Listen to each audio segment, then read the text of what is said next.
When you've cut out all of your door stopper pieces, you'll be ready to start laying it up and pinning it together. So I'm just going to show you here the correct way to do that. Now with mine, I've got these two slinky gold triangles, so I'm going to back them with plain white triangles just to make that fabric a little bit thicker and a bit more stable. Then I've got these two patterned ones here. So if you've got alternating fabric, so you're going to have two different ones, lay down your first two triangles with the good side of the fabric facing up towards you. So the wrong side of the fabric is down on the table. If you're unsure, just check with me as to which way your fabric should be facing up, if it's not obvious. So then I'm going to take my gold ones and I'm going to place them face down, so the right side of the fabric goes down on top of the good side of the fabric on my other triangle. And I'm just going to line them up so the edges match as best as I can there.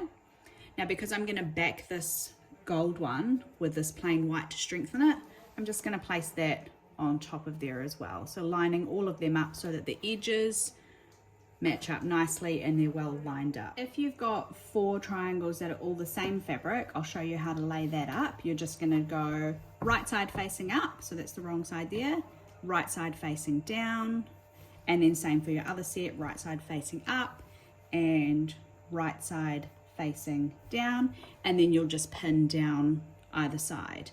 If all four of your triangle sides are a thin fabric and they need to have these extra white ones placed in behind them, this is how you'll lay it up. So you'll do a backing fabric first, and then you'll put your good fabric on top with the right side facing up.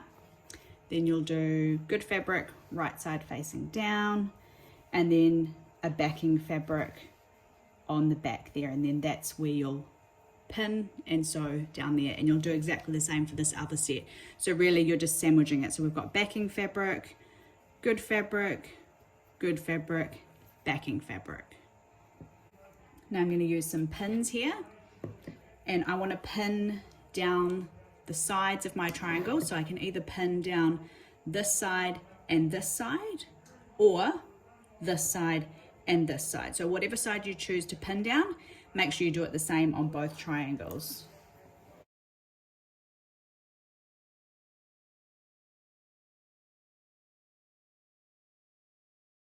Okay, so now I've pinned down both those sides of the triangles there. All of those pieces are held together so they're not going to move. Now I'm ready to sew. Now I want to sew with a 1 centimeter seam allowance. So I'm going to sew from here. I'm going to start with a back stitch, come down and back stitch at the end here. And that's going to be 1 centimeter from that edge all the way down.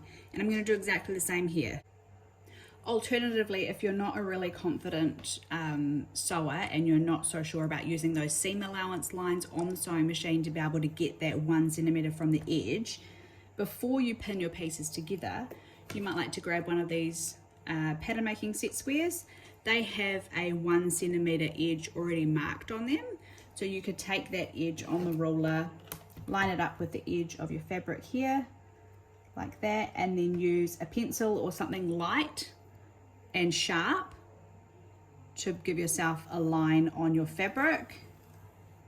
This is easy if you've got light colored fabric. If your fabric is dark colored, we might need to find a white colored pencil to use.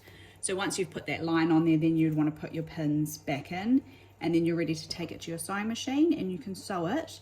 We want our stitch length on 2, so that's your back stitch or reverse dial, set that to 2.